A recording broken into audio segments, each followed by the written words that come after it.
right. Well, it's 6:30 and we've got a number of people online, so go ahead and get started. Thank you so much for joining us, everybody, on Zoom. It's always fun to hear where you're from, so if you want to put in the chat where you are zooming in from, that's always fun to see. Um, and I'm very excited to be here with Mid-Coast Audubon for another one of the nature talks in our partnership series. And before I hand it over to Will, I'll just say you can always type questions into the chat or Q&A, and Will and I will man those after the presentation. We already have a few answers. Ann Arbor, Michigan, Beverly, Massachusetts, Yeah. Tuxedo Park, Wonderful. New York, Tuxedo, New York. Gladwine, Pennsylvania, Manchester, New Hampshire, and Maine, of course. Very cool.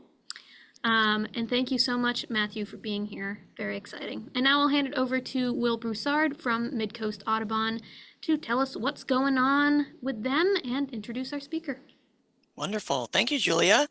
And thank you, Matthew, for being here. And thank you all for joining us virtually from around the country. We are very excited to have you all. Once again, my name is Will Broussard. I'm a board member of the Mid-Coast Audubon, and we are a chapter of Maine Audubon, and we serve the counties of Waldo, Knox, and Lincoln in Mid-Coast, Maine. And we put together a number of field trips and programs for all of you to help us do our conservation work in the Mid-Coast region. So I want to tell you a little bit about what we're up to. Of course, we have tonight's speaker, which I'll introduce in just a moment.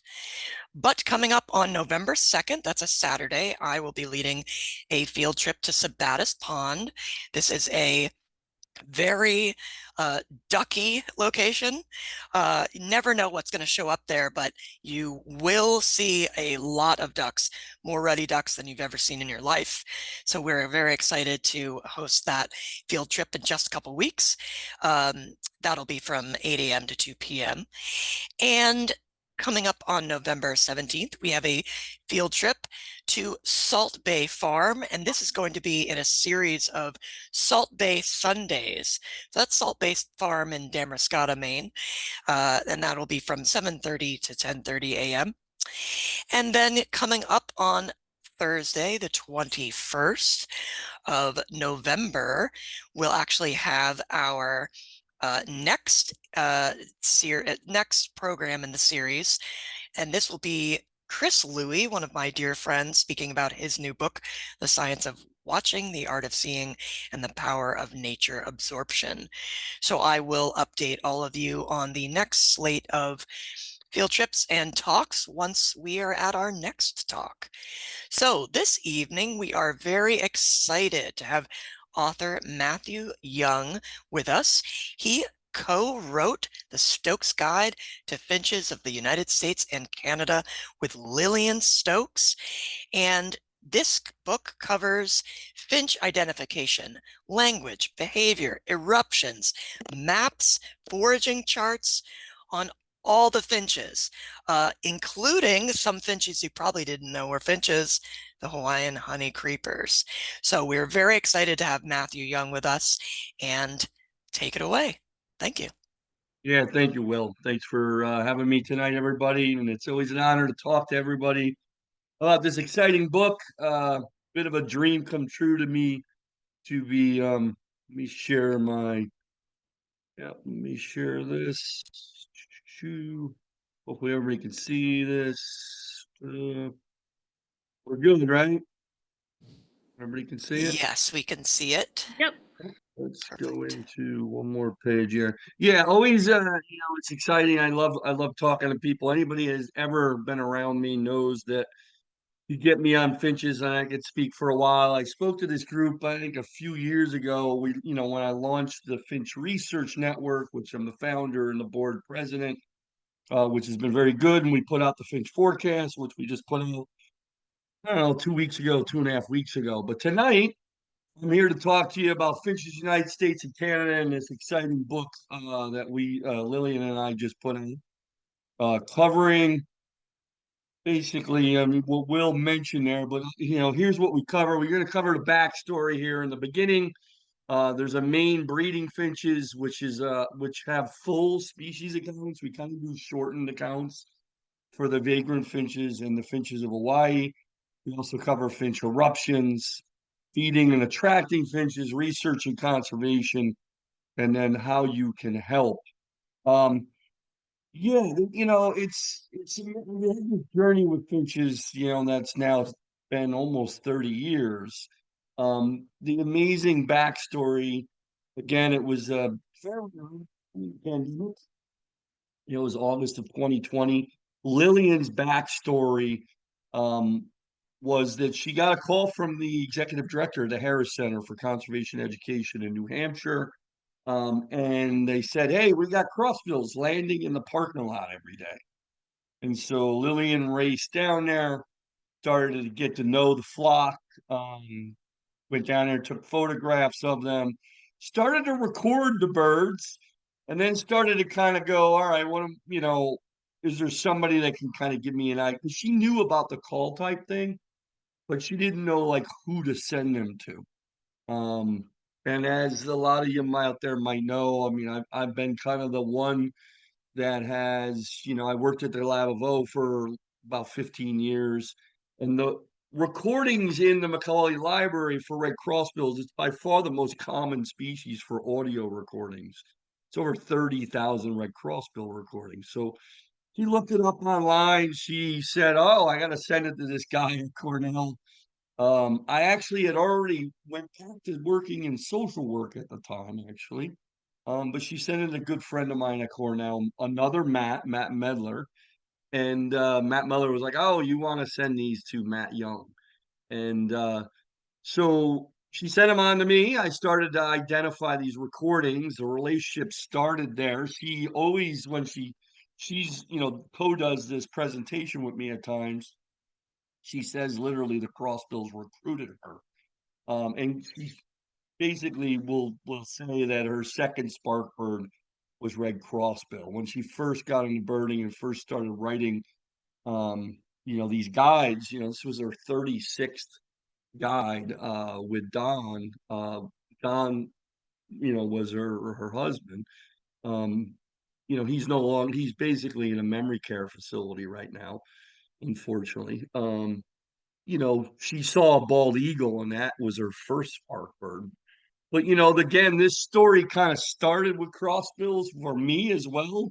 I finished that's a photograph there of crossbills coming down to the Harris Center parking lot gridding, and she sent me the recording and I analyzed them. She had 4 different call types in her recording at the time. But my story also started with crossbills. Shocker there.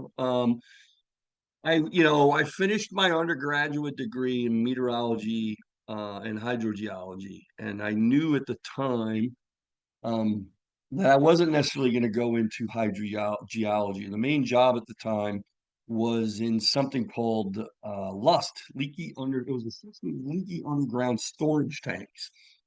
So I bought a car that semester, the end of that semester in '95. I bought a car, bought a pair of binoculars. I had just started birding, went to a Grateful Dead concert, and drove cross country the morning after the Grateful Dead concert to a position as a host in the Lake Yellowstone Inn in Yellowstone. And I went to Lower Falls. That's a picture of Lower Falls there.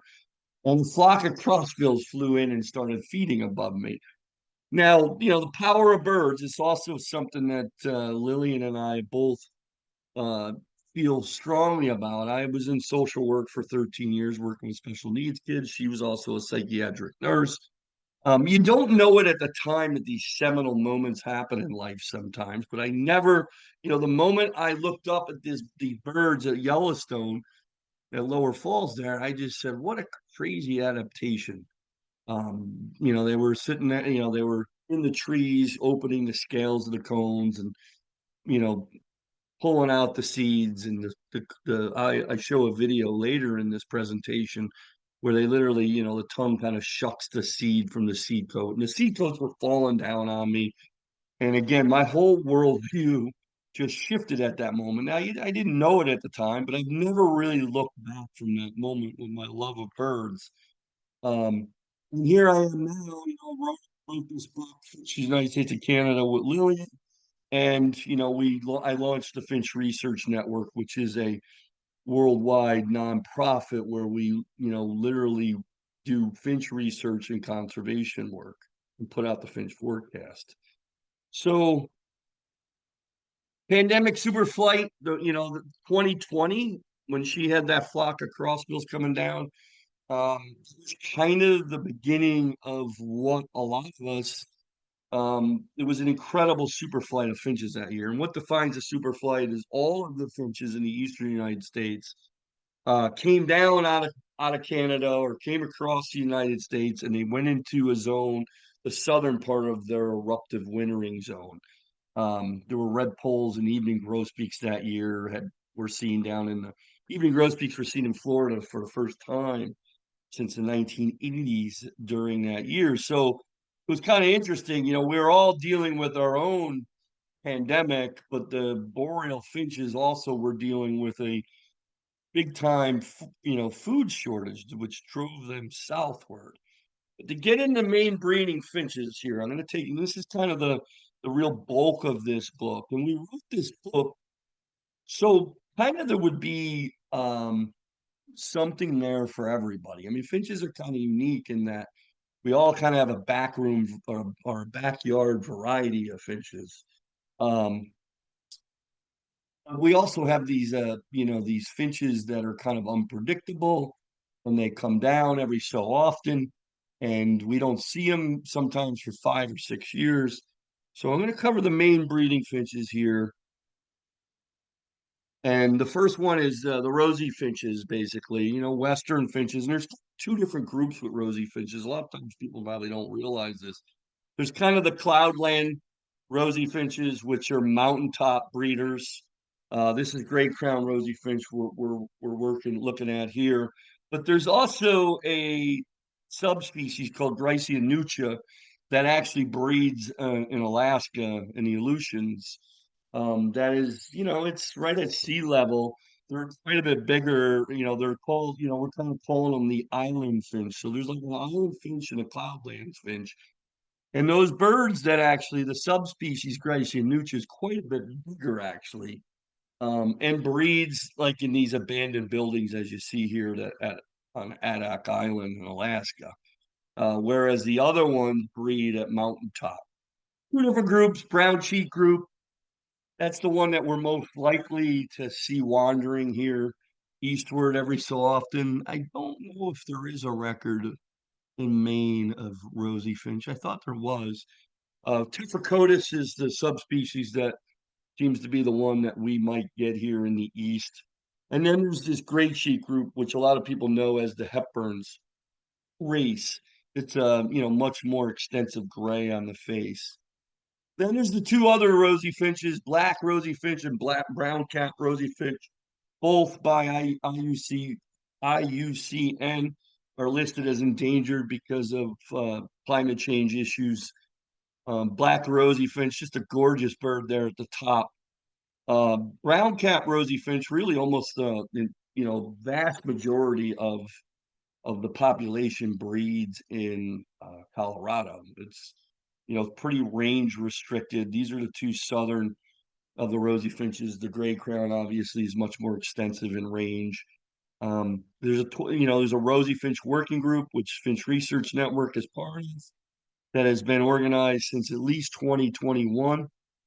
And we're just trying to work on, what can be done to possibly, help these birds.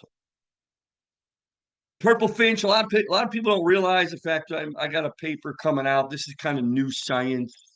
There's actually also a cull type phenomenon in the purple finches. Now, the cull type phenomenon does not occur in all of the finches. And so the idea with cull types is, when the birds fly over, they kind of make this, with crossbills, it's a, jip, jip, jip. And with, evening grosbeak, it's kind of a cleep, cleep, cleep. This one, our eastern purple finch is a little more, it's quite a bit more squeaky sound. You can see there's quite a bit more of a difference in these two call types of purple finches. Kind of flat, not a lot of dynamic range in the spectrogram. These are spectrograms here of type 1 and type 2 purple finch. So this is kind of a new area. And we'd love to look at the Finch Research Network. We'd love to get somebody that would be interested in kind of looking at these two call types in the contact zone in British Columbia. Cassin's finch, closely related also to the purple finch. It's strictly a western bird, pretty much. There's a few scattered vagrant records here in the eastern half of the country. Primarily, it's a montane finch, a lot of pinyon pine it hangs out in. Has song dialects, both sexes sing. One of the things we realized as we were researching for this book is two big things really. A lot of the species, the females sing, at least to some degree. And there's a pretty high skewed sex ratio between a lot more males to females in a lot of the species. This is one of the ones that mimics. Purple finch mimics, Cassin's finch mimics, but the house finch does not mimic.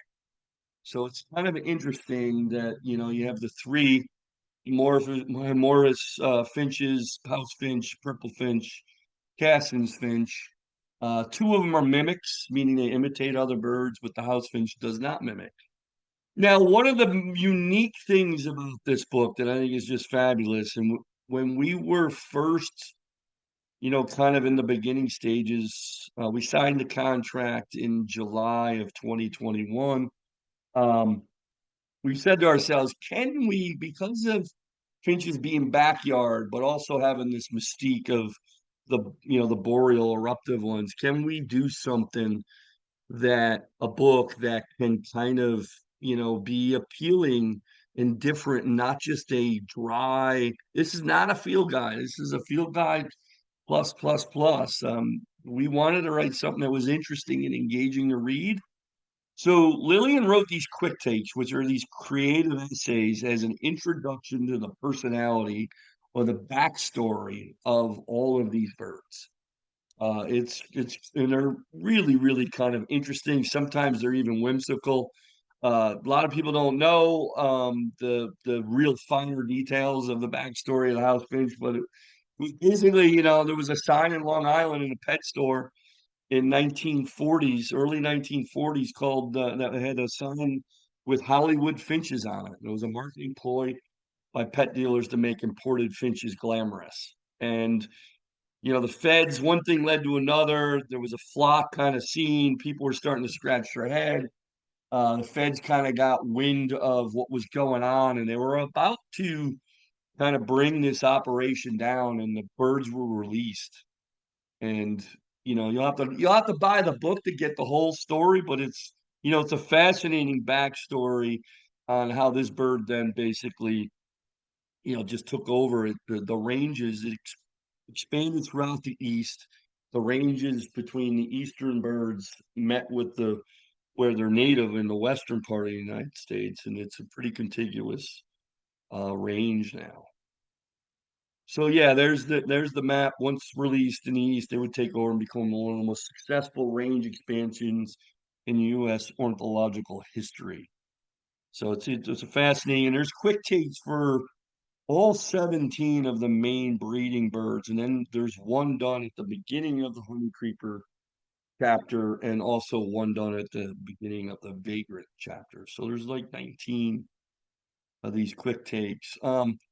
Fascinating thing is, again, doing the research on all of these birds, we just read and read and read and read. And this was something that I've been pretty finch focused since the mid 1990s. So this was almost like, Lillian, just it was my kind of brain dump of 30 years of just researching and loving finches, and then just doing even deeper dives into all the literature. There's regional dialects in the house finches in the east, but not in the west. Female song is widespread. Some song patterns as males. There's also, like I said, sex ratio 2.5 to 1 males to females. And interestingly, like a lot of the finches and a lot of species out there, really in general, they get their color from dietary carotenoids. So they eat certain things in their diet that then shows up in their plumage and makes them brighter or more colorful. So studies show that the redder males are more viable, better genetic quality, and better providers. So the redder, the better for the house finch. Pine siskin. Yeah, and this is one of the most kind of opportunistic, generalized diet of all of the finches.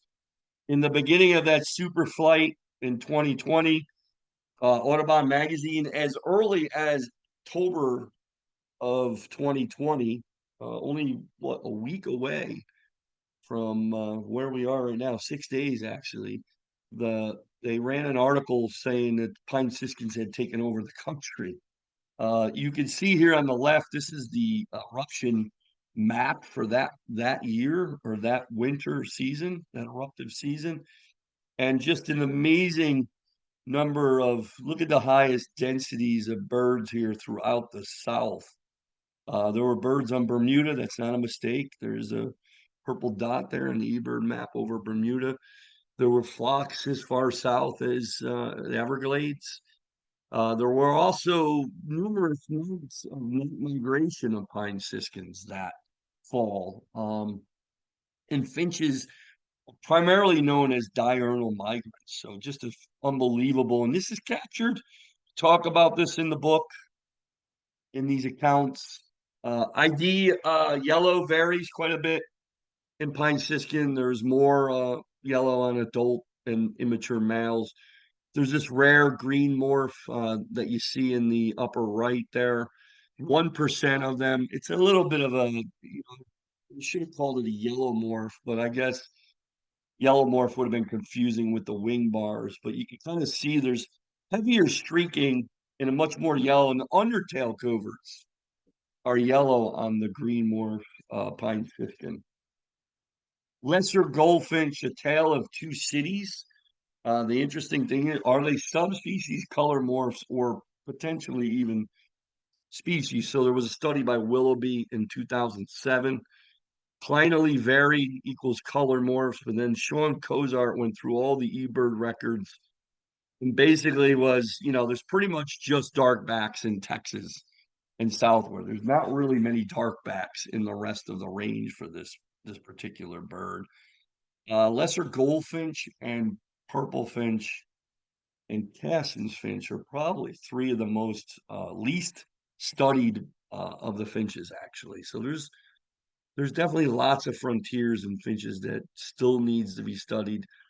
Greenbacks breed April to July. They're largely non-migratory, where which again are more in the southern part of the range. Breeds June to October and migrates. Lawrence's goldfinch. So she did this, really kind of whimsical quick take, or this, what we were calling these quick takes or these creative essays.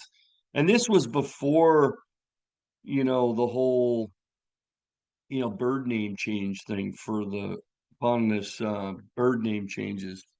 Um, she interviewed a kind of like hypothetical Mr. Lawrence and said, hey, why did they call you Lawrence's goldfinch? And, this Mr. Lawrence kind of responds with, glad you asked. Quite frankly, I never really felt the name reflected, the real me.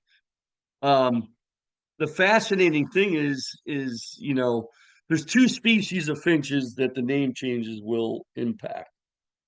And it's this one and Cassin's finch. And it just kind of shows you how circular some of these things, and even how patriarchal this the system or the naming process was once upon a time. George Newbold Lawrence wrote Birds of North America in 1860 with Spencer Baird and John Cassin. Cassin named it the Lawrence's goldfinch after Lawrence's buddy, and then Baird named Cassin's finch after Cassin. So it's interesting how circular, but we're going to see these two birds obviously have different names in the next, I don't know how long you know, that it hasn't really been clear on how long it'll take them to get through the name changing process. European goldfinch might surprise people why we added it. It's actually now a countable bird where it breeds near Chicago. And so non-native, there's been a number of releases of this bird for almost 200 years now. And it's been, you know, it's gotten established and then it kind of faded out. And but since you know, the Julie Finch and Nicholas Finch reviewed in 2023 7,000 records over, you know, that were over a 20-year period, and they've naturalized in Wisconsin and Illinois since basically 2003, and they're breeding, as you can see in that eBird map, they're breeding in that area now and pretty kind of established, and so they are now countable in that area. Many releases from a Chicago area breeder is what the backstory is on this. And the amazing thing is so this is a bird that Lillian photographed in Massachusetts. You know, she was going, you know, she's had this kind of hard time, obviously. You know, she wrote all these guides with her husband, who, like I said, is in a memory care facility. And so one day she was, you know, just kind of looking at eBird records and noticed that there was a recent record of European goldfinch in, you know, close to her neighborhood. And so she got in the car with Don, and they went over to this where the bird was being seen. And you can't make this stuff up. She says that, you know, the crossbills recruited her and the finches kept recruiting her. And part way through writing this book, she found this bird on Lillian Road. So she took that photograph there of Lillian Road. So you kind of can't make this up. She literally photographed European goldfinch in Massachusetts on Lillian Road. American goldfinch, kind of the one that's probably the most accessible for all of us. We all see this, you know, all of us see this bird in our backyards at feeders. House finch obviously is another one that's very common at feeders, particularly here in, well, American goldfinch is a little bit more common in the east, but it is found coast to coast like the house finch. Just in a beautiful, beautiful bird. It's always kind of interesting when you hear, you know, people. I still get this question like, where did all my goldfinches go? Um, they molt twice. It's the only finch that actually molts twice. Um, Spring, summer breeds after molt when thistles bloom. Again, gold, it gets the color from carotenoid pigments. And again, like the red or the house finch, it chooses the brightest males for breeding. There's a fitness kind of that's built into that. Female in the nest, 95% of the time fed by male. Again, sex ratio, more males. And the amazing thing is, you know, you read these studies, when you dive into any kind of research, there's always these things you just didn't realize. I'm like, so most of this stuff I pretty much knew, but there is polyandry in almost 5% of the birds when they're mating. So the females actually have multiple partners with American goldfinch. As much as 5% of the time, they'll actually have two different nests going. They'll have a nest with some nestlings, and then they'll also start to lay eggs and have a second nest. So deeper dive, new research says female bill color is a status signal and settles disputes among females. So there you see in the upper right, post-breeding molt winter plumage has more insulation. So that's pretty much why they molt, because they have more insulation in that grayer, thicker plumage that they have in the wintertime. Now, again, you know, we also have some quotes in the book. And again, the quick take there is on the right. But, you know, she writes here, you know, she added this Elliot Coos, who was an ornithologist with Nuttall and founded ARU. You know, he seems to represent the allegory of diurnal transmutations. Sable pinions close around the brightness of his vesture. Just as night encompasses the golden hues of the sunset, the clear white space unfolded foretells the dawn of the morrow. That was written by Elliot Cruz about the evening grosbeak in 1879. Lillian writes in this quick take, in this, again, these creative essays as an introduction of how to get to know finches, of the personality of the finches. You know, the female, she flew in and stuck her landing on a white spruce branch. She suddenly looked up toward the sun, which had turned eerily orange. Minuscule particles of burned forests drifted down on her nest. Will there be continuing dawns for evening grosbeaks or a final sunset? Now, I'll get to some of this a little bit more in the research conservation section.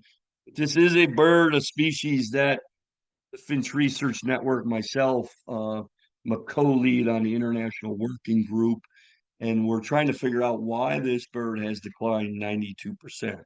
And this is a project that we continue to try to fundraise around to bring in monies to continue to look at the issues that's going on with these birds. We got a tagging, banding project with David Yenny at the Western Pennsylvania Conservancy. But a lot of people don't realize there are 5 call types of evening grosbeaks. In the book, we mainly follow Pyle's identification of the various subspecies, but here we followed Grinnell's 1917 because, as many of you know, or have heard me speak in the past, I'm driven by a lot of times vocalizations. There's 5 pretty different call types of evening grosbeaks that match Grinnell's listing of 5 different subspecies. So based on new information by Sewell et al. In 2004, with all these extensive recordings that are coming in, there were these 5 different call types described. And the one we get here in the East is just type 3. So type 1 and type 3 are the 2 northern ones. Those are the 2 eruptive ones, 3 in the East, 1 in the West. 1 is found throughout the West. But then type 2, 4, and 5 are not nearly as, they just don't move around much at all. But here are the 5 call types, and you can see the spectrogram. I'm going to play 2 of them here. This is type 1, the Western one.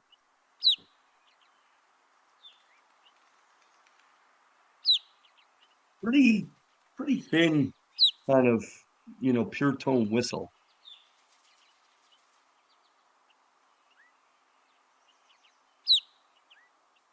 Pretty different than our eastern bird. Here's our eastern bird, kind of more a ringing, burry quality. Kind of sleigh belly, even. And this is we've done work on 3 of the call now for this evening grosbeak project that Finch Research Network's been working on. A lot of people don't know, the evening grosbeak, they were thought to not really be all that common in the East at all. It was really not until the mid to late 1800s that they did these movements eastward. Some people, claim that it was this baited highway of box elder that led them west to east. They started finding these spruce budworm outbreaks. 1910 to 20, 45 to 55, 65 to 85. And they started breeding in the northeastern states during the time. Drivers of eruptions, and this gets at the Finch forecast that we put out every year. Again, conifer seed is one of the main drivers of a lot of the finches, but obviously the cross are more driven by conifer seed than anything. They do eat deciduous buds and even insects. A lot of people don't realize that.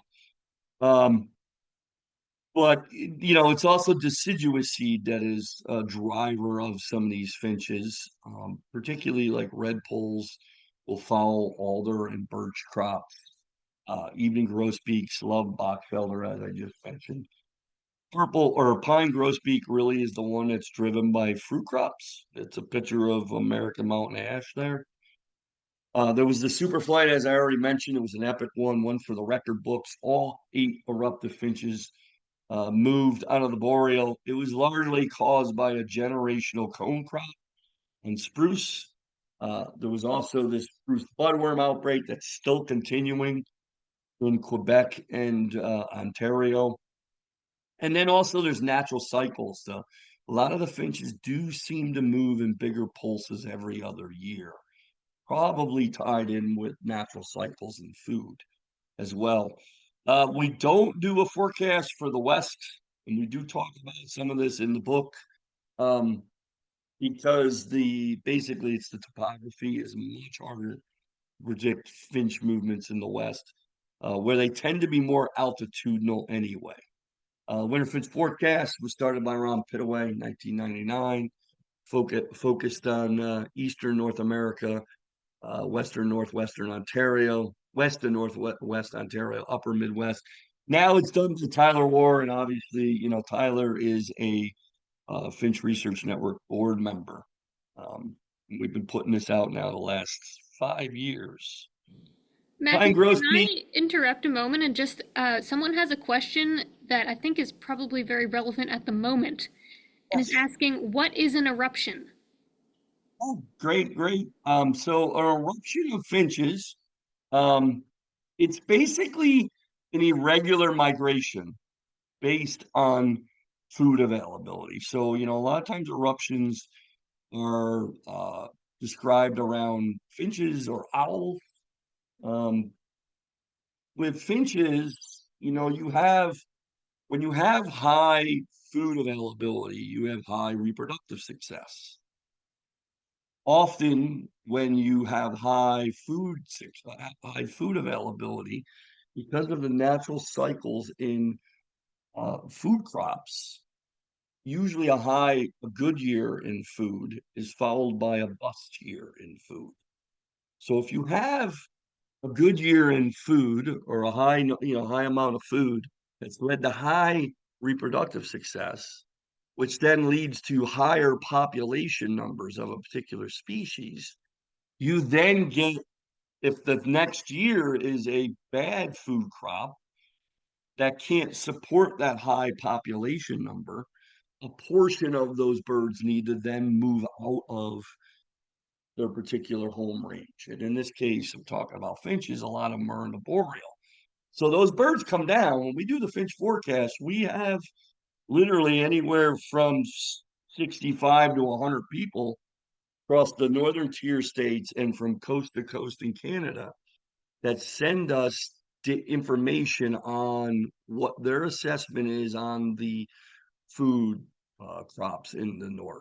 And that's how we basically put together the finch forecast, is if, when that data comes in and we start looking at it and everybody's reporting there's not any food up there, there's a good chance we're going to get an eruption. So an eruption, finches, it's a type of migration, but it's not a regular, like, predictable migration. It's the same thing with snowy owls. Some years we get them, some years we don't. And typically we get them, in years when there's been multiple years or sometimes even just one big year of really high reproductive success, lots of bog lemmings. And then when that food crashes, there's not enough food to support the population, so they come further south. So hopefully that answers the question of what an eruption is. It's a type of it's not a reliable form of migration, basically, is what it comes down to. Thank you. Yep, you're welcome. Red pole, this has been in the news. There's not just one species of red pole. I mean, basically what it's come to, and this study, we write about this in the quick take in the book. The original birds that were kind of captured, and there was some blood samples taken to see whether these birds were legit species or kind of, really closely related and should be lumped. It actually started at my house in Cortland, New York, when I invited Mason and Taylor over, and they proposed for them to be lumped in 2015. Now, it did not pass, partly because in the sample they did not include enough of the nominate Hornomani hoary red poles that are found in Greenland. which are a lot bigger and whiter birds. But they'll make a long story short, they found that there was a chromosomally inverted supergene that controls for that whiter, frostier look. And that they were, other than that, they were basically the same genetically. So they were just lumped back. Well, I shouldn't say back. They were just lumped together where there's now just one redpoll species, and it's called redpoll. Across the world, there was a lesser redpoll, Ori redpoll, and common redpoll, and now they're all just redpoll. They still really encourage everybody, though. There's still unique taxon subspecies. And, you know, it's still great to look at the redpoll flock and just kind of go over the variability in the plumage. So we, in the book, we kind of knew that change was coming out, and we called it the redpoll complex. So we thought that the change was going to happen. We covered them as two unique species, but we called it the redpoll complex to kind of say, hey, these could be, we even put a little footnote at the bottom saying that this could change after the book is out. So white-winged crossbill, the other really super unique thing about this book, never seen before. You had these quick takes. This also was the first comprehensive guide for finches in the United States and Canada. It had not been done yet. But are these really unique range maps and also these unique foraging charts. So a lot of people don't realize this when it comes to crossbills. They kind of breed in two main cycles. One in the kind of July to September / October period, where they're utilizing soft cone conifers, hemlocks, spruces, tamaracks. With red crossbills, that's typically they utilize the same soft cone conifers, but with red crossbills, they shift to pines later in the springtime. So from a crossbill perspective, the cone cycle year is how they basically fly around trying to find their food. It's all about what's on the menu when it comes down to crossbills.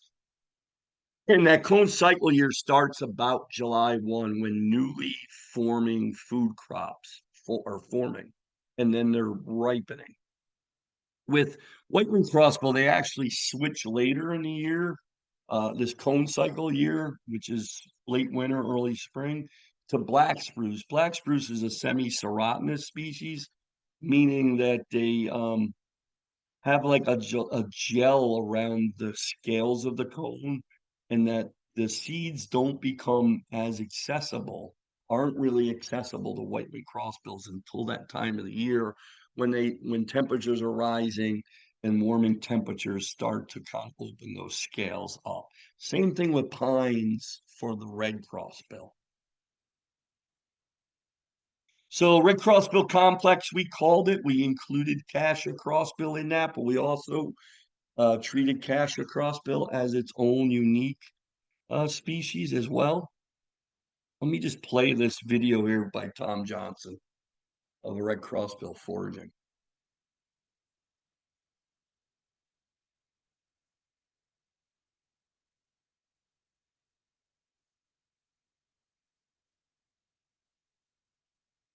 It's amazing footage here.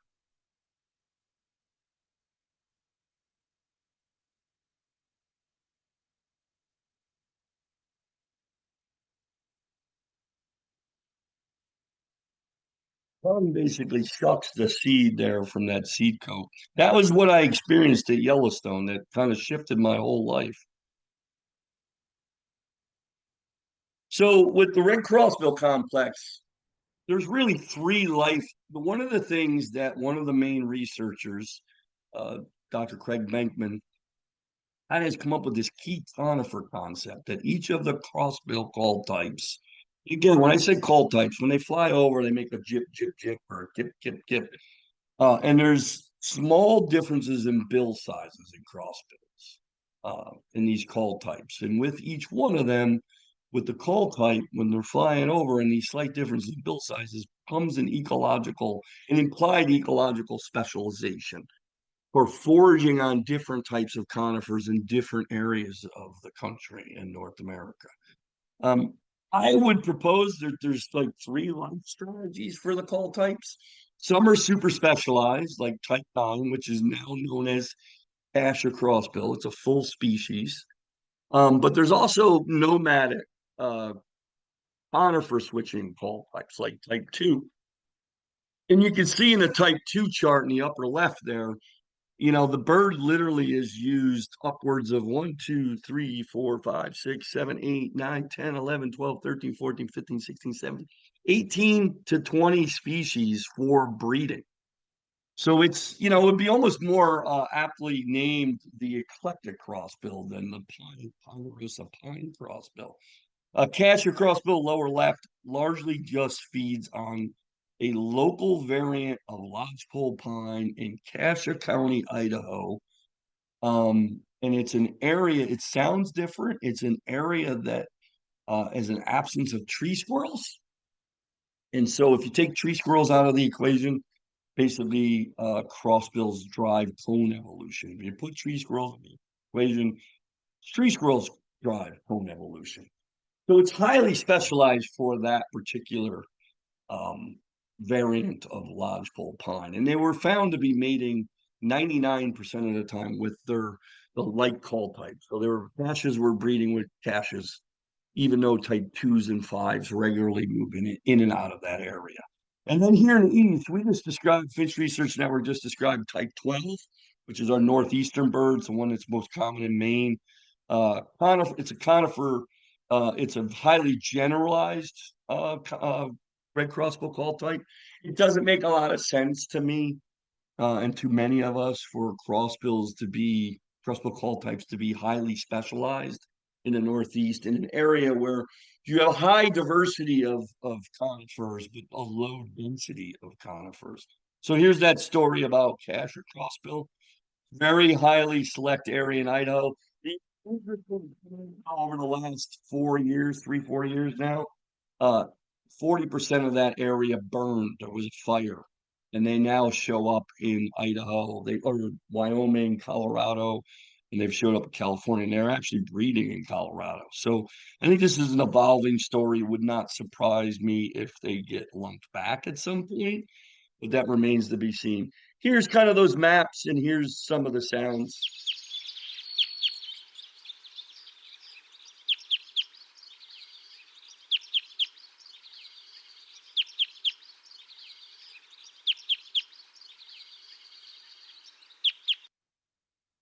Here's type 12, or northeastern one. Pretty squeaky.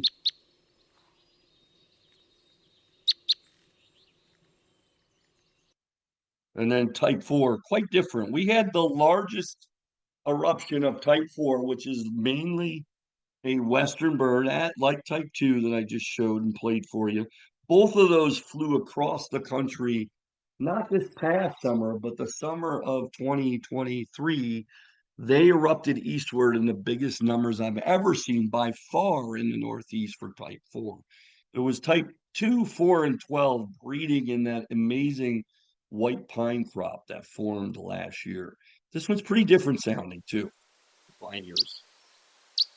Click, click, click.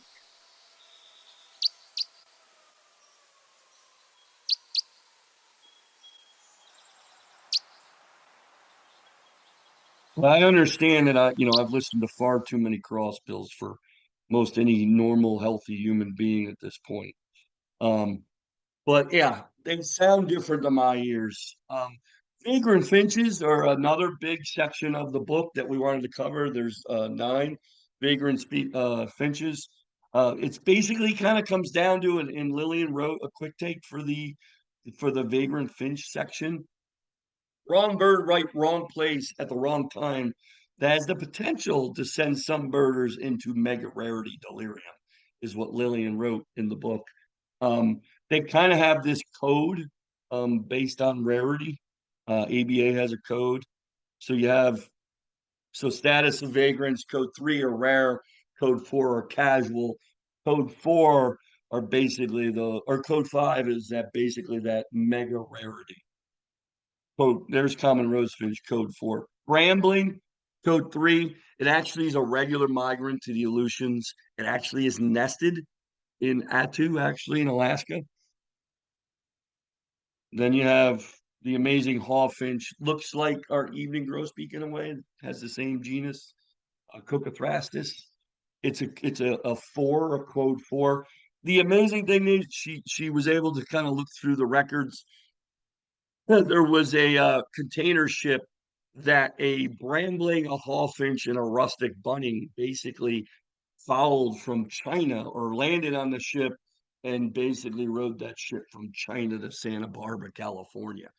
Um, and there was somebody that mentioned in the eBird checklist, they kept thistle seed, millet, suet, and put peanut butter out for, they put them out for these passerine hitchhikers at times. So pretty amazingly cool story. Eurasian bullfinch is a 4. It's somewhat, again, not super, super rare. They do show up also in the Aleutians. A lot of these rare vagrant finches will show up in the Aleutians. And then Palace's rose finch is a mega. There's only been one record, St. Paul, 2015, code 5.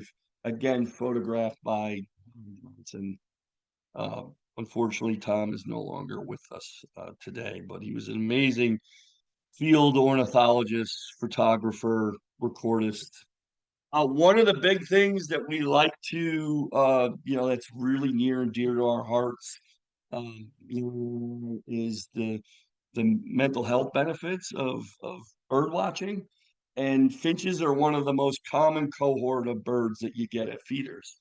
So she wrote this like poem of, look, flashing gold and black, see wings descending, watch flocking seed seekers, hear chirping sleigh bells, notice evening grosbeak feeding, realize you forgot to worry about anything. So again, mental health benefits, and plenty of the study that's coming out about the mental health benefits of watching birds every day. Improves, leads to less stress, less anxiety, improves just overall mental health. Even just being around like bird song, they're finding is good for people. Feeding finches often comes down to right feeder, right seed. A lot of people know this. We cover this in detail in the book for the more novice. Finch safety, again, you want to keep the feeders clean. Finches are flocker. They have bigger numbers, so you want to make sure you keep the feeders clean. Also, a certain distance away from windows, because that flocking nature, when they get flushed at a feeder, they are susceptible more than any other of the feeder birds. They're actually more susceptible to hitting windows and window collisions. And then gardening, very near and dear to Lillian's heart, is to plant natives as much as possible. Obviously, that's not always possible, but this was actually a photo of what her backyard it was like in New Hampshire. Honeycreepers. Let me see. I just went zip by it here. Honeycreepers. So the beating wings onward and onward to strive and search and reach through millennia, dreaming of paradise awaiting them, going beyond the known limits of flight, arriving, achieving radiation, forms changing, becoming new species, paradise found, but eventually lost or not lost.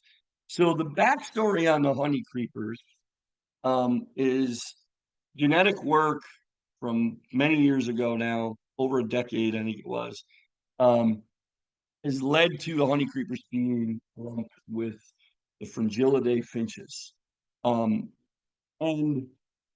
what the deal is the thought is a multiple times potentially flocks of rose finches were driven off course and landed on Hawaii, and then adaptively radiated out to as much as 54 species. And some of those, like what we've learned is a finch, growing up, a lot of us was a bird with a conical bill used for cracking seed. This amazing adaptive radiation of was a common ancestor of the rose finch led to this amazing adaptive radiation, and led to some of these bill sizes and bill shapes that look nothing like what we grew up thinking a finch was when we followed more the morphological species concept. So that's the EEV up top. That's a nectivorous species. The Palila is in the middle there. Palila is the one that kind of still looks like a finch. This is Akakiki. It's now extinct, functionally extinct. We pretty much just lost the last individuals. There are some in captivity. The main issue with these birds is an avian malaria. I mean, there's a lot of issues that have kind of led to the decline of these birds. It's, from pigs to rats to snakes to habitat change. But it's mainly this native house mosquito that is biting the honey creepers and has led to, and they get this avian malaria and they're dying. And with climate change and warming temperatures, the mosquitoes are going further and further upslope, and the birds are basically running out of habitat.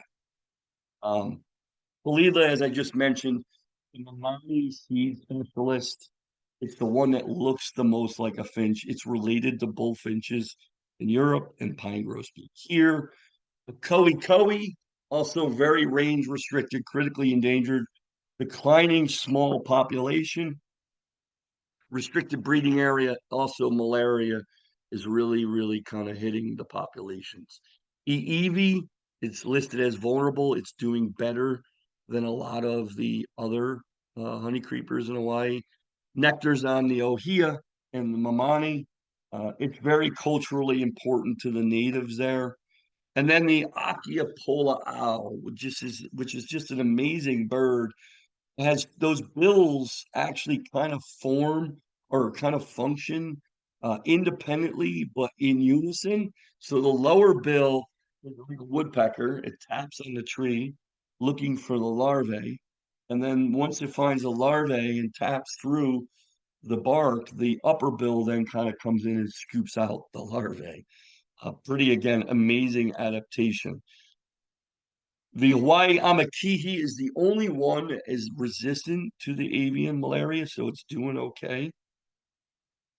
And like I said, avian malaria is really the thing that is really wiping out. And this is a project that's going to continue to need continuous funding. So why honey creeper conservation? American Bird Conservancy is heading up this initiative called Birds Not Mosquitoes. It's a multi-agency partnership. What they're trying to do is use a form of mosquito birth control. So they're introducing male mosquitoes with an incompatible Wolbachia bacteria. So they're basically putting this Wolbachia bacteria into the male mosquitoes. Now, the Wolbachia bacteria is naturally occurring into the males, and when they release the males into the wild and mate with the females, and then the females go and lay eggs, they're basically infertile eggs, which hopefully will then manage the populations of the mosquitoes down to nothing. Again, this is a non-native mosquito that has been biting the honey creepers and has led to this really unfortunate decline to where we are now. This is going to be a project that's going to need continuous funding. They've started releasing these mosquitoes on Kauai and Maui just in the last year or so.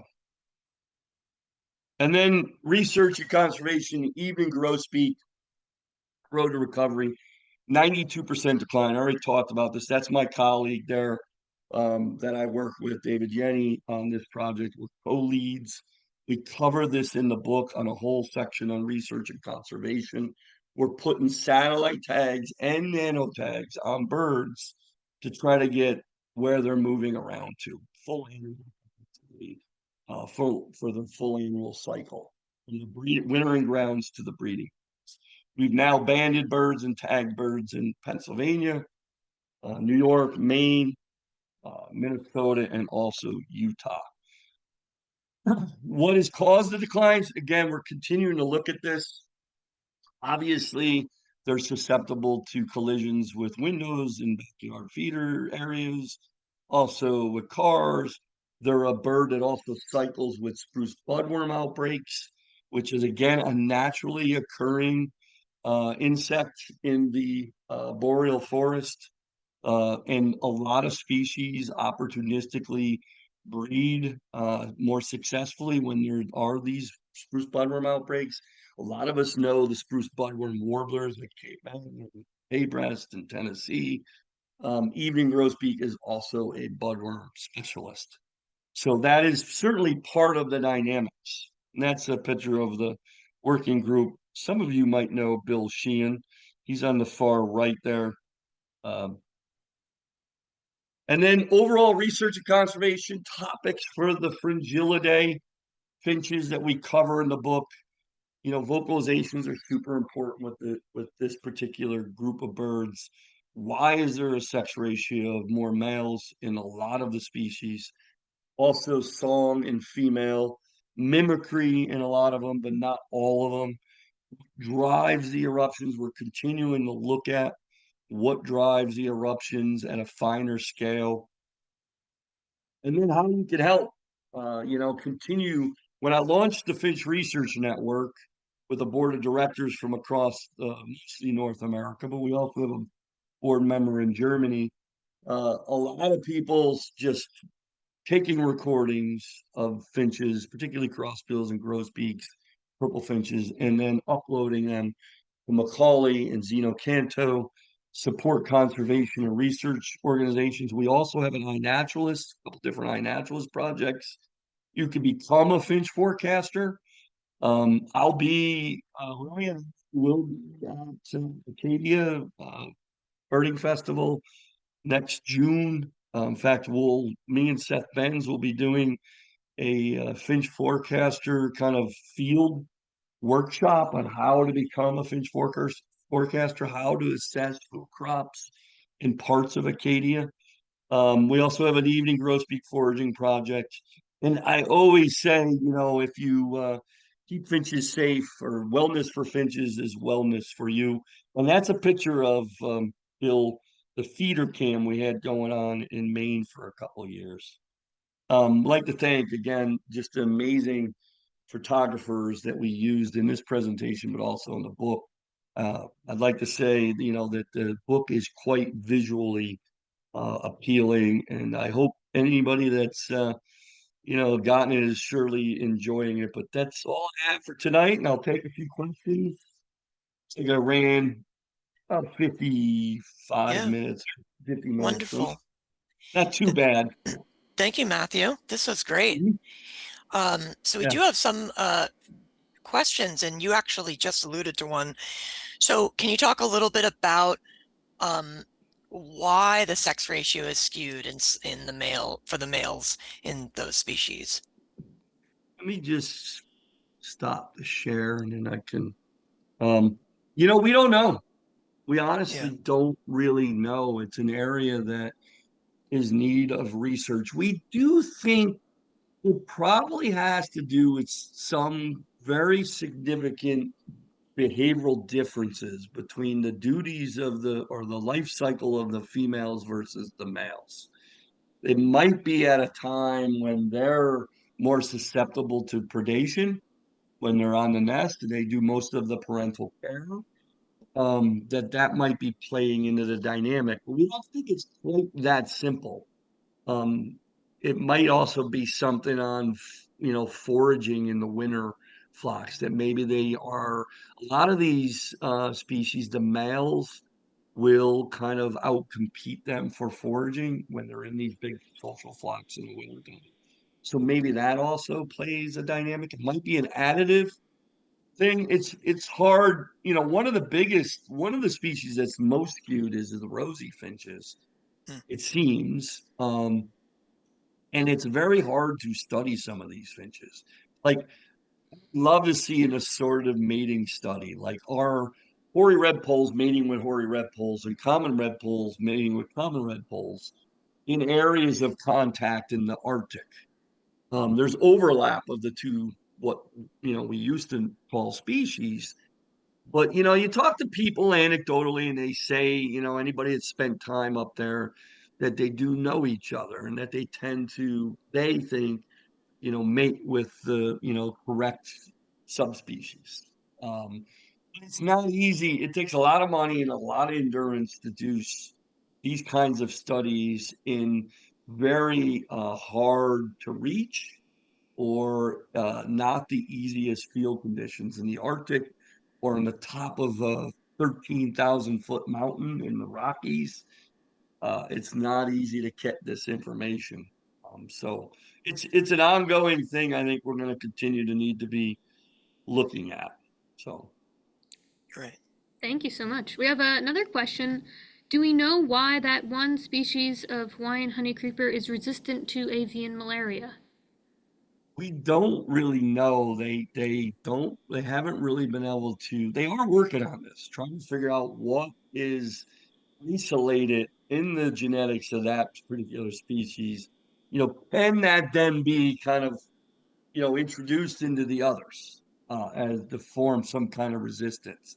But that's again, it's also it's a pretty labor intensive study to kind of look at that, and also you would need to have some kind of, um, like captive sample of all the other species, be able to do that. And that's, easier said than done. Do you want to go and stress out birds that are already stressed out, and then try to tinker with them with trying to give them something that you don't know will work for them even. I mean, so we don't.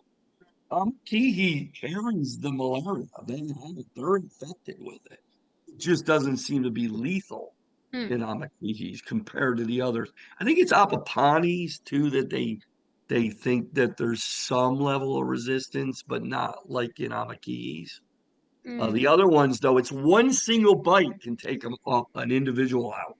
It's Hmm. that Wow. it's that kind of unfortunate. Yeah. Hmm. Wow, it's amazing though about the honeycreepers, their evolutionary history. That's fascinating. I know. I mean, if Darwin landed on Hawaii, we'd be really talking about finches and not tanagers. Hmm. Hmm. I Yeah, don't know if people know that, but the Galapagos finches have been also reclassified as tanagers. that is very interesting. So Oh, yeah, wrap your cool. head around that. Oh Huh. yeah, not Darwin's finches anymore. Darwin's tanagers. Yeah. Uh, Matthew, so I happened to be in St. Augustine, Florida in October of 2020, and I heard a pine siskin, and I remember putting it into eBird, and eBird had the alert saying, "No, you didn't." And I thought, well, I wrote just like I know them back in Maine. This is clearly a pine siskin, and I had no idea it was part of this massive eruption Yeah. event that happened. So it's just, part of the whole pandemic legend. Yeah. I mean, it's you launch a nonprofit, you have this Lillian has this event with, crossbills coming down and landing. I could have never predicted. I knew there was going to be an eruption that year, but we never thought it was going to be this super flight where everything just said, we're getting out of the boreal. There's no food here at all. And it was right when we were all at a peak of when we couldn't really do anything other than like go to our nature center or put up I had people Yeah. in my family that they never even fed birds, but they put up a feeder because they wanted something to do. Um, so it was very fortuitous for me. Obviously, the pandemic and a food shortage for the finches was not the nicest thing for all of us or for them, but it's interesting how sometimes timing in life kind of plays out. But yeah, that siskin eruption was just unreal, really. I mean, there were I think it was a flock of like 20 something flying around in southern Everglades that year, Wow. which is just, you don't think of siskins in the Everglades, Right. you know. So, Hmm. any other questions? Yeah. I have a question about Yeah. I think it was it the American goldfinch who you said like 5% of them are polyandrous and females Yeah. might have two nests going at the same time. Yeah. That seems kind of like like it wouldn't work very well. I mean, Well, one nest the is males are feeding nestlings, okay. and then the female mates with another and lays eggs. So Okay, they're so the like, all male right, has there's enough kind of food. got it Yeah, covered. yeah, And interesting.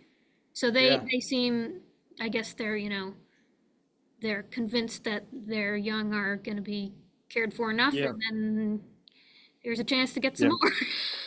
Yeah, and that is also something that I think they're suspected in white-winged crossbill. There's low levels of polyandry. You know, Interesting. It's an we interesting love to, strategy. what's that? Interesting strategy. Yeah, it is. We love to put things into these sensible boxes, whether it's species or behaviors or what have you. But when you start to kind of step back, a lot of people I think a lot of people, because of the call type thing, all that young guy, he must love to be a splitter. And I could care less about splitting. I just find it fascinating that these birds, they're figuring it out. And so we just need to kind of watch and report as unbiasedly as possible. Because when you start to really kind of assess these systems, they aren't nearly as cookie cutter or as clean as we think they are. You find out these fascinating little tidbits of information that, all right, so like even Cassin's finches, I think it was one of the studies that, some areas of the range, the same individuals seem to come back every year, and then other parts of the range, it's highly variable. Hmm. And it's like, why Hmm. is it highly variable in one area, but it's not in another area? Why is there mimicry Yeah, that's fascinating. Yeah. in purple finch and Cassin's finch, but not house finch? Hmm. Why is there mimicry in lesser goldfinch and Lawrence's goldfinch, but not American goldfinch? Hmm. Yeah. You don't know, is it a learned trait over time as that's kind of evolved as an advantage from the common ancestor, which, if you look at the tree, the genetic tree of these particular groups here, house finch goes back longer than purple finch or Cassin's finch, and the same thing can be said with um, American goldfinch compared to lesser or Hmm. Lawrence's goldfinch. So, is it something that they pick up over? Oh, I don't know. And then you have like here's I'm working on a issue. I could talk finches again all day long, obviously, but you have three species that are genetically have been basically studied now. The same group that lumped the red poles did a genetic study on the rosies, and Hmm. there is some very low levels of hybridization going on. But they said no, these are three legitimate good species, but they have no vocal differences that we know of. Hmm. So it's very, it's almost, think about that one in reverse. It's very rare to have three species that are accepted as good genetically, but they have evolved to have no real known differences in their vocalizations. Hmm. Hmm. So I just said one of those top things humans can do to help finches, especially the ones in decline. I'm just reading that question Yeah, there. yeah. Just Yep. came in. Well, wash your feeders, keep them a safe distance from the house, 35 feet or more, probably. If you're going to have if you have a particular feeder that seems to get a lot of finches, because you can kind of offer certain, like the hopper feeders, like the smaller hopper feeders, you typically don't get a ton of finches at them. But the tube feeders or a big platform feeder will attract a lot of finches. So you'll want to kind of keep them a good distance away. The other, I think the more we care about stuff, the more that you can help or want to do to help these species. The Evening Grosbeak Project is going to need continuous funding. We continue to raise money. We have a challenge grant that we got to continue to come up with money to match. And then the birds, not mosquitoes, that's going to be an ongoing project for a long time to try to manage the mosquito levels down to nothing or as close to zero as possible. So it's gonna, I hate to say it, but yeah, funding is gonna really be needed for some of these species if we want them to continue. I don't have a great answer for the rosies though. I don't know what we're gonna do about climate change issues. It's the big elephant in the room of kind of like what do you, because you can only breed up, you're already the highest, breeding, species in North America, are the Rosy-Finches pretty much. I mean, there's white crowns that'll breed, some of them up, and pipits and stuff are pretty close. Um, but as vegetation kind of, vegetation will change as the climate warms, as you go up the mountain. And you can't really go up a mountain anymore. Once you get to the top, you pretty much run out of habitat at that point. So I don't know what we could do for Rosy-Finches, to be honest with you. But yeah, anyway, there's a lot of really cool stuff in finches when you dive down, and there's some very interesting conservation issues and some very interesting scientific things that we're trying to figure out.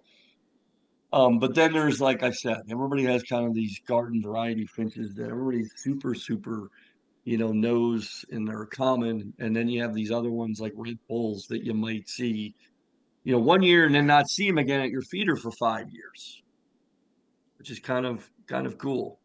I think that's why the winter finch forecast has become such a popular forecast that everybody looks forward to every year of like, oh, are we gonna have some, finches around to keep us entertained for the winter? Mm-hmm. And they're colorful. I mean, a lot of them look like they're more from the tropics than they do from the boreal. Mm-hmm. For sure. But Yeah. anyway, Thank you Well, so thanks much. again. yeah, I hope people, buy the book. It's a Yes. cool book. It's not. There's more in there. It's not just a field guide. There's some really interesting reads in the book. We covered a lot more. Lillian literally calls it her. It's an honor to me. And you always kind of scratch your head. All right, she's just trying to say that.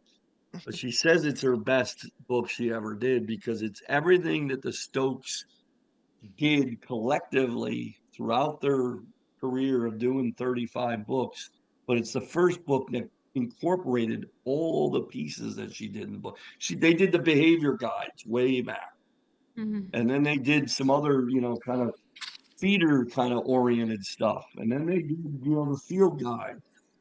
Matthew, This is a can you give us the full name of the book one more time? Stokes Guide to Finches in the United States and Canada. So we actually changed the name halfway through. So we paid honor and tribute to all the South American scientists that have been a little bit frustrated with the North American centric approach to naming guides. Actually, we have most of our field guides out there are guides that have been written for North America, do not actually cover south of the border, which technically is North America all the way down to Panama. So, and they've expressed in recent years, there was a paper link of 200 something South American, or I should say Central American scientists that wrote a paper saying, can you please stop writing North American centric, papers and guides without covering birds south of the border or asking us for input. Mm. So yeah, it's one of the things we've been given some pretty good props by ABA and others for, like, all right, we're going to call this for what it is, not just call it North America. Hopefully it sells, and it's been selling. I mean, it's been doing well. But we'll add, we could add the other 22 species and make it North America. That's Next time. Yeah. Well, I have to go close the library, so I better get going. But thank you so much, Matthew, and thank you, Will, and Mid-Coast Audubon.